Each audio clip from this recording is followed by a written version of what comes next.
আসসালামু আলাইকুম। এখন পর্যন্ত আমাদের ইউটিউব চ্যানেল অ্যান্ড ফেসবুক পেজে সবচাইতে রিকোয়েস্টেড কমেন্ট ছিল ভাই আমরা ফ্রিল্যান্সিং ইংলিশটি খুব সহজে কীভাবে শিখতে পারি, এরকম একটি ভিডিও দিন বা টিউটোরিয়াল দিন। আজকের এই ভিডিওটিতে আমরা ফ্রিল্যান্সিং ইংলিশটি খুব সহজে কীভাবে নিজে নিজে আয়ত্ত করতে পারি এরকমই 4টা কার্যকরী টিপস দেওয়ার ট্রাই করবো, যেগুলোর মাধ্যমে আপনি খুব সহজেই ফ্রিল্যান্সিং ইংলিশটি আয়ত্ত করতে পারেন। এবং পাশাপাশি ভিডিওটির লাস্টের দিকে একটি বোনাস টিপস থাকবে, যেটার মাধ্যমে আপনার ইংলিশটা কতটুকু ইমপ্রুভ হচ্ছে বা কতটুকু পারতেছেন, ভুল বানাতে হচ্ছে কিনা এটা আপনি নিজে নিজে ইনশাআল্লাহ জাজ করতে পারবেন। এবং ভিডিওটির একবারে লাস্টের দিকে আপনি ফ্রিল্যান্সিং ইংলিশ শেখার জন্য টাইমটা কীভাবে ঠিক করবেন বা টাইম ডিস্ট্রিবিউশন কীভাবে করবেন এ সম্পর্কে আমরা অবশ্যই আলোচনা করব। তো চলুন শুরু করা যাক।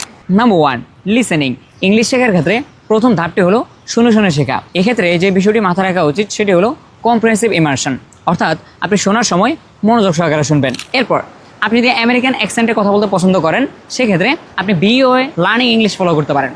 অর্থাৎ আপনি যদি ইউটিউবে গিয়ে সার্চ করেন ভয়েস অফ আমেরিকা, তাহলে তাদের চ্যানেলটা পেয়ে যাবেন। সেখানে খুব সহজে ইংলিশ কীভাবে শেখা যায় এরকম অসংখ্য ভিডিও পেয়ে যাবেন, যে ভিডিওগুলোতে অ্যাডিশনালি সাবটাইটেল অ্যাড করা থাকে, যেটাতে আপনি খুব সহজে তাদের ভয়েসটা শুনতে পারবেন এবং ভিডিওতে তারা কি বলতেছে সেটা আপনি টেক্সট আকারে দেখতে পারবেন। এরপরে আপনি যদি ব্রিটিশ অ্যাকসেন্ট ফলো করেন তো সেক্ষেত্রে ইউটিউবে সার্চ করবেন ব্রিটিশ পডকাস্ট লেগে, সেগুলো শুনে শুনে ব্রিটিশ অ্যাকসেন্ট সম্পর্কে খুব ভালো একটা আইডিয়া পেয়ে যাবেন। এরপরে বাইরের ইন্টারভিউ। আপনি ফ্রিল্যান্সিংয়ে যে বিষয়টির উপরে সার্ভিস সেলিং করতেছেন এই বিষয়টির উপরে যদি আপনি ইউটিউবে সার্চ করেন অসংখ্য অগণিত বাইরের ইন্টারভিউ পেয়ে যাবেন, যে ভিডিওগুলোতে ফ্রিল্যান্সাররা মূলত তাদের ক্লায়েন্টদেরকে কিভাবে ম্যানেজ করতেছে, এবং সেই ভিডিওগুলো শুনলে আশা করি আপনি আপনার ফ্রিল্যান্সিং ইংলিশের উপরে খুব ভালো একটা আইডিয়া পেয়ে যাবেন। নাম্বার 2, ইমিটেশন, অর্থাৎ কাউকে হুবহু কপি করা। এক্ষেত্রে আপনি যে রুলসটি ফলো করতে পারেন সেটি হলো লিসেন, পজ অ্যান্ড রিপিট। অর্থাৎ আপনি প্রথমে শুনবেন, এরপর একটুখানি পজ দিবেন, এরপর হুবহু সেম ওয়ার্ডটি বা সেম শব্দটি আপনি নিজে রিপিট করবেন বা নিজে বলবেন। এটিকে মিরর টেকনিক্সও বলা হয়। Number 3, use English learning application. এক্ষেত্রে আপনি প্রথমে ইউজ করতে পারেন মার্কেট প্লেসগুলো, কারণ আপনি ফ্রিল্যান্সিং এ যে সার্ভিসটি সেলিং করেন এই সার্ভিসের উপরে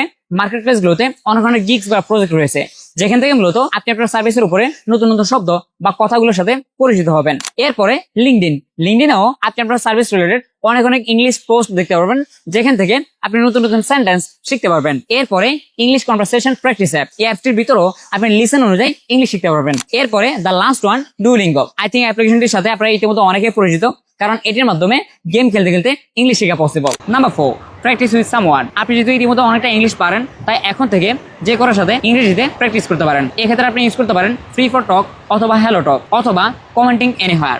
অর্থাৎ এখন থেকে আপনি যে কোনো পোস্টে বা যে কোনো ভিডিওর কমেন্টে ইংলিশে কমেন্টস করার অভ্যেস করতে পারেন। এবং এখন থেকে আপনি কোরা বা রেডিট প্ল্যাটফর্মগুলোতে লেখালেখি করতে পারেন, যেখানে মূলত ইংলিশ ভাষাভাষী লোকেরাই বেশি থাকে। এখন হলো বোনাস টিপস। আপনি এখন থেকে যেহেতু বিভিন্ন জায়গায় ইংলিশ ব্যবহার করছেন, তাই এমনটা আপনার সাথে অনেক সময় ঘটতে পারে আপনি একটা সেন্টেন্স তৈরি করছেন বাট একটু সংকোচ আছেন সেন্টেন্সটার ভিতরে ভুল আছে কিনা, তাই এখন থেকে চ্যাটজিপিটি ইউজ করতে পারেন। কারণ আপনার সেই শব্দটাকে বা কথাটাকে চ্যাটজিপিটিকে দিলে সে সেটা ঠিক থাকলেও বলে দিবে, অথবা যদি কোথাও ভুল থাকে সেটাও সে সংশোধন করে দিবে। তাই এখন থেকে এজ এ টিচার হিসেবে চ্যাটজিপিটি ইউজ করতে পারেন। এবার হলো টাইম ডিস্ট্রিবিউশন। মর্নিং টাইম বা সকালবেলা যেহেতু মাইন্ড ফ্রেশ থাকে, এক্ষেত্রে আপনি লিসেনিং পার্ট অ্যান্ড ইংলিশ অ্যাপ্লিকেশনগুলোর মাধ্যমে ইংরেজি শিখতে পারেন। অ্যান্ড ইভিনিং টাইমে বা সন্ধ্যাবেলায় প্র্যাকটিস উইথ সামওয়ান, অর্থাৎ আপনি হাফ অ্যান আওয়ারের মতো যে কারোর সাথে প্র্যাকটিস করতে পারেন। অ্যান্ড অ্যাট লাস্ট ভোকাবুলারি, আপনি নতুন নতুন শব্দ শেখার জন্য ওয়ার্ড ট্রিপ অ্যাপ্লিকেশনটি ব্যবহার করতে পারেন। এই ছিল আজকের ভিডিওটির অল টিপস অ্যান্ড ট্রিক্সগুলো। ভিডিওটি আপনাদের কাছে কেমন লাগলো অবশ্যই কমেন্টস করে জানাবেন।